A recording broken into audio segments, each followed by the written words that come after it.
서울은 앞으로 이렇게 바뀝니다 라는 주제를 가지고 이야기해 보겠습니다. 얼마 전이었죠. 그 서울 아파트 뭐 35층 룰이 풀렸다 하면서 뭐 2040 도시기본 계획, 뭐 2040 플랜 뭐 이런 얘기를 좀 들어보셨을 텐데, 뭐 아파트가 36층이면 안 될 이유가 없는 건데 어찌됐든 간에 뭐 이제 그동안은 35층 룰이 있었어요. 근데 이게 이제 이번에 이제 없어지면서 2040년까지 서울은 이런 식으로 발전시켜 나가겠습니다 라는 플랜 보고서가 나온 거죠. 2040 서울도시기본계획 보고서입니다. 이게 서울의 장기 개발 방향이라고 보시면 됩니다. 이게 2030도 있었거든요. 그럼 2030은 그러면 다 이루어졌냐? 아닙니다.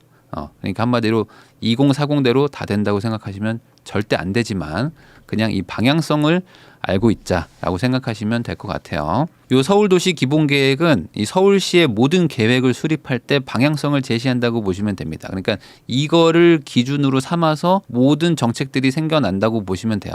일종의 뭐 지침서 같은 겁니다. 그러니까 중요하겠죠. 근데 여기 보면은 이제 서울 인구는 계속 줄어든다라는 내용들이 있는데 기본적으로 뭐 이건 뭐 우리가 다들 체감을 하는 거죠.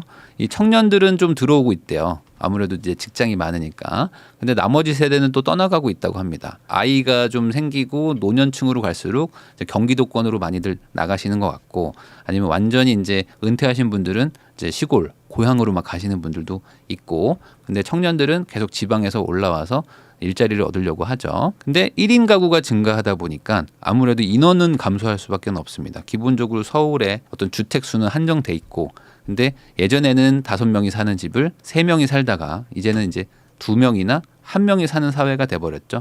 그러니까 집 개수는 비슷한데 조금 늘었지만 안에 사는 인구가 줄면서 전체적으로 1,000만 명에서 계속 깨지면서 내려가고 있는 상태입니다. 그러다 보니까 이제 청년들은 좀 늘어나고는 있지만 그래도 이제 노년이나 뭐 이런 분들은 조금씩 빠져나가고 있는 상태고, 그리고 이제 가장 큰 거는 아이가 태어나고 있지 않다 보니 서울은 이제 출산율이 뭐 0.6 정도까지 내려왔죠. 그러니까 전체적으로 고령화로 가고 있는 상태입니다. 그리고 이제 주거비가 워낙 비싸고 또 계속 오르던 분위기에다가 그리고 뭐 월세도 비싸고 뭐 전세는 지금 빠지고 있지만 절대값 자체가 너무 비싸죠. 그러다 보니까 자가가 아니라면 사실상 주거비 때문에 살기 빡센 도시가 서울입니다. 그러니까 자가인 분들은 또 그냥 비슷비슷해요. 10년 동안. 근데 월세가 계속 늘어나고 있어요. 그런 거 보면은 특히 청년들이 서울 와가지고 월세로 많이 사시는 것 같습니다. 자, 그런데 서울은 워낙 오래된 도시이기도 하고 그동안 좀 개발이 좀 제한됐던 것들도 있어가지고 이 개발 도상국일 때 아파트, 뭐 건물들이 되게 많은 도시입니다. 그러니까 지금 우리나라가 뭐 3,000불, 8,000불, 1만 불, 2만 불, 3만 불, 뭐 3만 5천만 불, 뭐 이런 식으로 나라가 점점 잘 사는데 건축물은 되게 옛날 것들이 많아요. 그러니까 지금 시대에서 보면은 야, 이런 거에서 어떻게 살았지? 라고 하는 것들이 뭐 상가도 많고 뭐 주택도 많다 이거죠.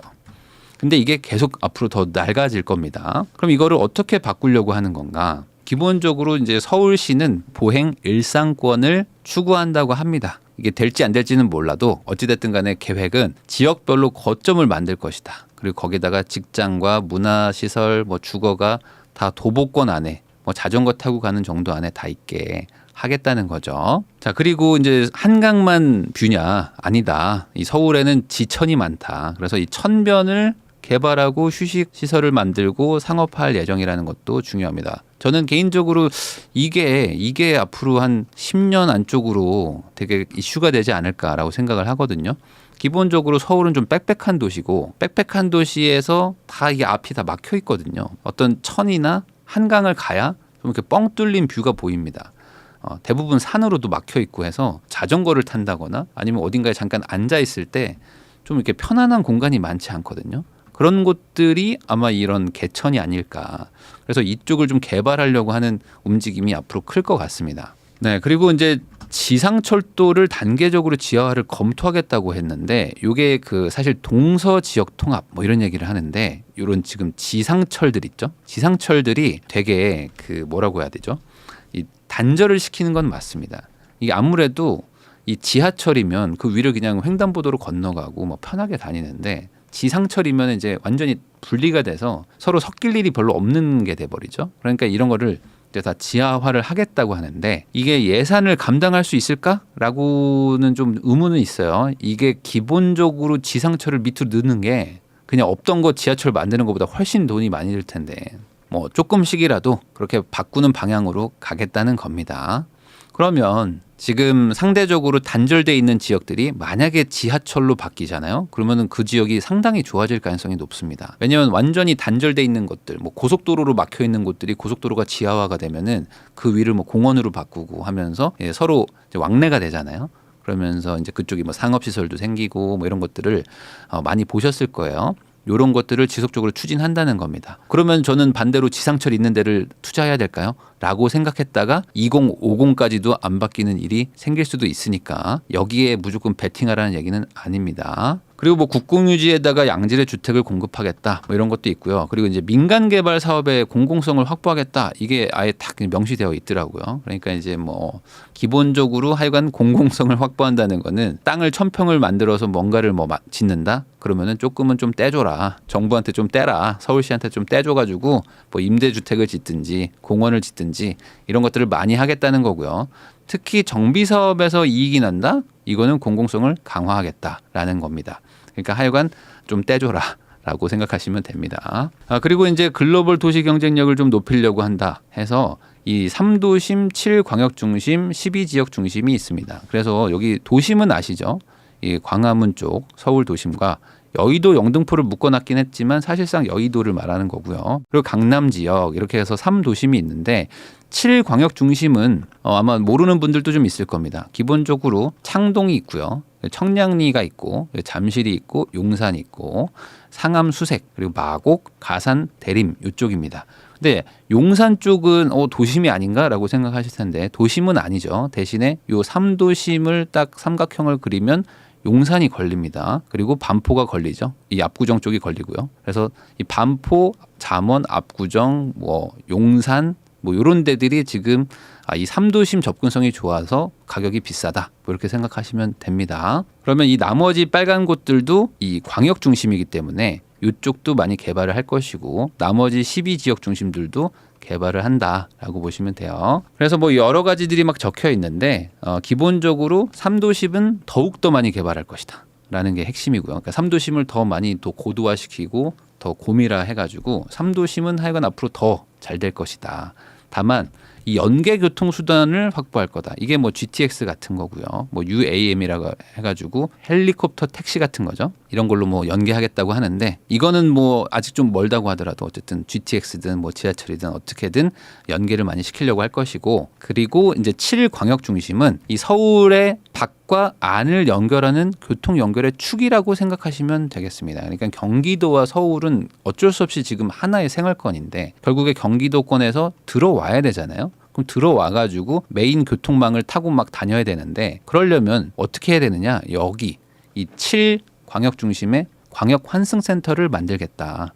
그래서 여기 환승센터에서 모두 뭐 버스든 뭐든 타고 와서 여기서 서울 도심으로 들어가라. 이렇게 보시면 되겠습니다. 당연히 환승도 많이 하는 데니까 사람이 많겠죠. 그러니까 여기에 뭐 문화 여가 기능도 많이 붙이겠다고 합니다.